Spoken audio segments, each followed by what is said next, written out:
In hitimo kar naprej, še enega zanimivega govorca bi vam zdaj rada predstavila. Tule tudi sedi v prvi vrsti, morda ste ga nekateri že spoznali, to je dr. Blaž Leskovar, ki je asistent za področje fizikalne metalurgije na oddelku za materiale in metalurgijo Naravoslovno-tehniške fakultete. Njegovo raziskovalno delo se poleg akademskih obveznosti osredotoča predvsem na raziskave strukturno kompleksnih zlitin. Primer takšne zlitine pa je aluminijeva zlitina utrjena s kvazikristalno fazo in za komercializacijo te so torej s kolegi pridobili tudi evropska sredstva. V naslednjih minutah prav o tem. Izvolite.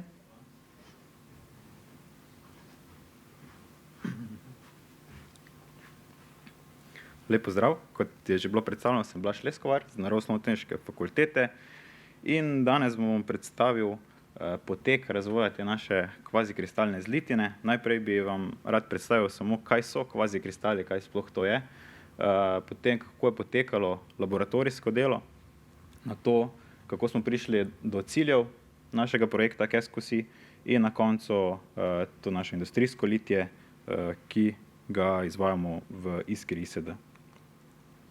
Torej, od odkritja kvazikristalov je že minilo več kot 35 let, v bistvu so bili odkriti leta 1982, vendar je ta gospod potreboval več kot 2 leti, da je dejansko sploh objavil to njegovo odkritje, predvsem zaradi tega, ker je takrat še veljalo prepričanje, da v kristalografiji ne moramo videti 5-števne simetrijske osi, kot jo je on odkril s pomočjo presevnega elektronskega mikroskopa.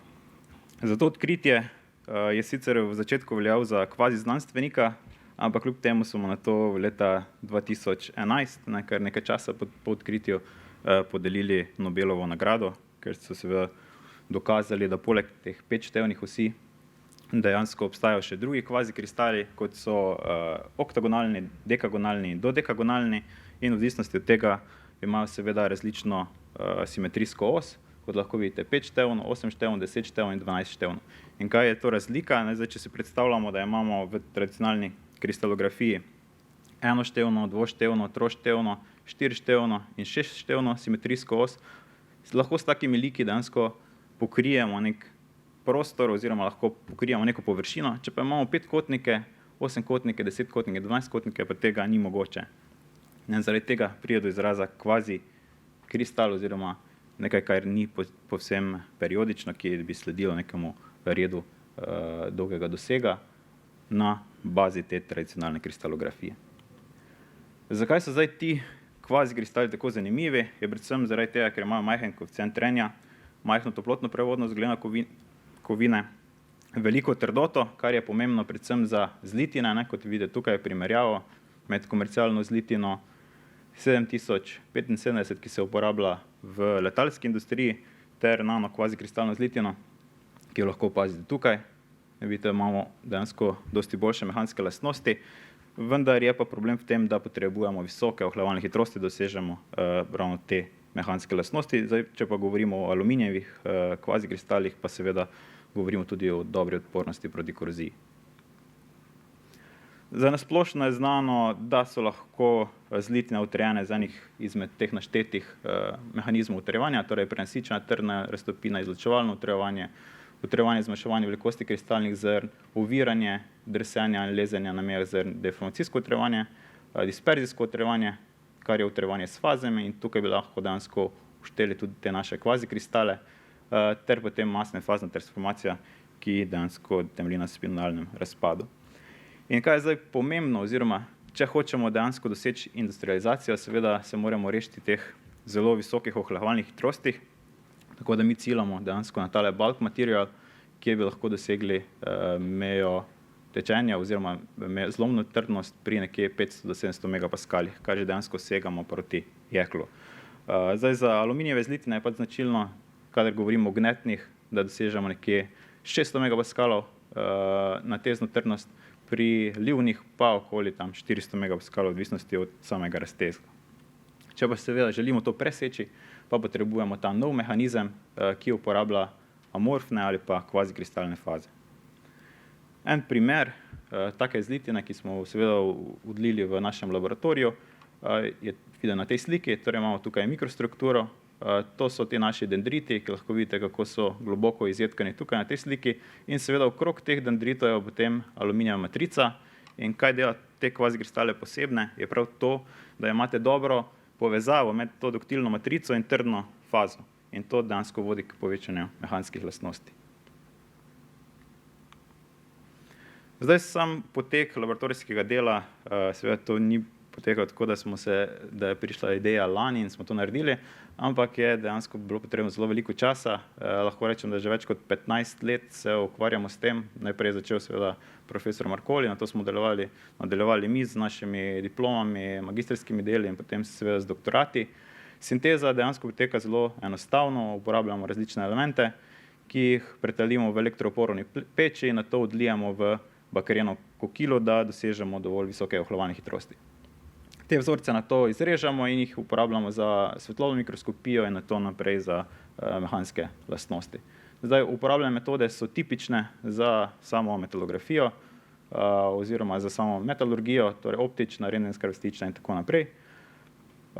Kako izgleda mikrostruktura oziroma naši dendriti, so skice tukaj, torej odvisnosti od tega, če dodajamo določene kristalizatorja, lahko dosežemo tudi, da se ta meja oziroma tvorba kvazikristalne faze pomakne čisto na rob in dobimo bolj homogeno razporeditev kvazikristalne faze in na koncu dobimo tudi zelo dobre mehanske lastnosti, torej v okviru predstavljenih, če govorimo seveda o tlačni trdnosti, ampak kot lahko vidite na tej sliki, je vedno problem pri takšnih odlitkih poroznost na sredini, zaradi tega so natezne trdnosti potem nekoliko manjše, kar lahko vidimo potem v nadaljevanju, kjer smo dejansko naredili primerjavo med komercialno livno zlitino aluminij silicij 7 magnezij in to našo kvazikristalno zlitino. Mikrostruktura, kot lahko vidite, tukaj imamo primarni aluminij, tukaj imamo primarno kvazikristalno fazo, če malo povečamo, torej vtektik aluminij silicij, okrog dendriti aluminija, tukaj imamo primarno kvazikristalno fazo, torej to so dendriti, okrog pa matrica iz aluminija.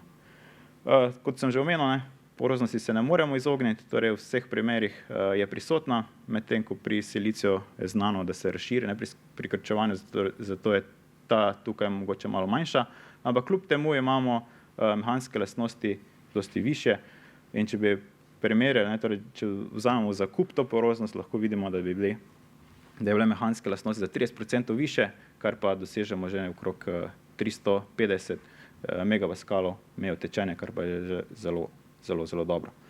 Torej cilji, na podlagi tega smo dejansko postavili cilje projekta za KESQ-C, kjer želimo v letu 2024 priti na trg z novim pokrovom statorja za električna vozila. Želimo doseči 30% više mehanske lastnosti od komercialne zlitine DIN 226, to smo dejansko že dosegli, smo bili mogoče malo bolj, smo si postavili malo nizke cilje, ampak vseeno zato, da dosežemo, smo reči šli bolj z majhno varovalko. In seveda pri enaki funkcionalnosti, kar pomeni, da dosežemo enake mehanske lastnosti, želimo porabiti 30% manj aluminija in posledično proizvesti tudi manj CO2. Zaradi tega smo potem tudi uspeli na razpisu, kjer je dejansko nosilni partner oziroma koordinator Iskra ISD in ostali partnerji, torej Univerza v Ljubljani, Kolektor, Zavod 404, ZAK in TechCAD, ki nam izdeluje orodja. In če še zdaj na hitro predstavim samo eksperimentalno delo v industriji, torej v Iskri ISD, litje poteka na visokotlačnem stroju, samo načrtovanje poteka podobno kot na laboratoriju, vendar seveda v dosti večjih količinah. Zlitino proizvedemo v njihovi peči, plinski peči, kjer jo potem degaziramo in odlijemo v ponovce, oziroma naredimo hlebčke. V posameznih primerih pa gremo direktno na litje, na posebej za to izdelane orodje. Tekom samega projekta bosta nastala tudi še dva orodja, torej eno z malo debelejšo steno, kjer bo dejanska primerjava s komercialno zlitino, in nato še eno z tanjšo steno, kjer bomo dejansko poskusili doseči to enako funkcionalnost te naše zlitine. Torej, to vam je seveda znano, sam proces, zato bomo šli kar naprej. Še enkrat degazacija. In samo litije torej odlijemo, da si naredimo hlebčke, ki so pripravljeni potem za ponovno pretaljevanje, degazacijo in zopet litije na tlačnem stroju. Kot sem že omenil, smo zato naredili posebno orodje, kjer odlivamo natezne probice in seveda različne debeline, različne plošče, ki bo potem naprej uporabljene za izdelavo, za preizkušanje. Pa smo že konec. No, vse je samo to še, torej, da smo seveda moramo imeti dobro kontrolo nad samim procesom, zato zadevo tudi pomerjamo, sledimo in na koncu dobimo nekaj takega. Na začetku še bolj promocijski material, ampak v prihodnje upamo, da bo pokrov tega našega elektromotorja. To je nekako tako, malo bolj na hitro in še na konec hvala za pozornost in za več informacij so na voljo ti QR kode. Hvala.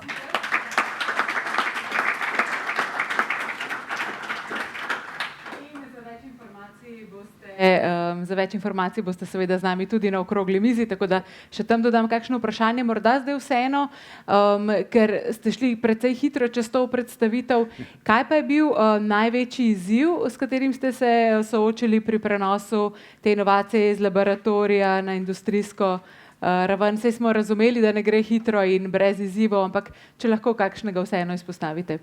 Ja, največji izzivi so bili prav ti količine. Torej, v laboratoriju lahko pripravimo pol kile taline, medtem ko v industriji delamo minimalno pol tone in seveda zato potrebujemo potem različne predzlitine, mešanje in vse ostale zadeve, ki potem jih moramo kalkulirati pri samem litiju. In tudi proces litija je drugačen. Mi odlivamo gravitacijsko, tam pa vseeno mora talina teči do olivnega kanala in potem še strel, kjer izgubljamo čas in seveda temperaturo, ki je pa za nas zelo pomembna. Kako ste pa to rešili? Še rešujemo, ampak rešujemo z enimi grelci, kjer dejansko talino ogrevamo in da potem pride čim bolj vroča v hladno orodje. Odlično. Hvala lepa, se veselim torej tudi okrogle mize.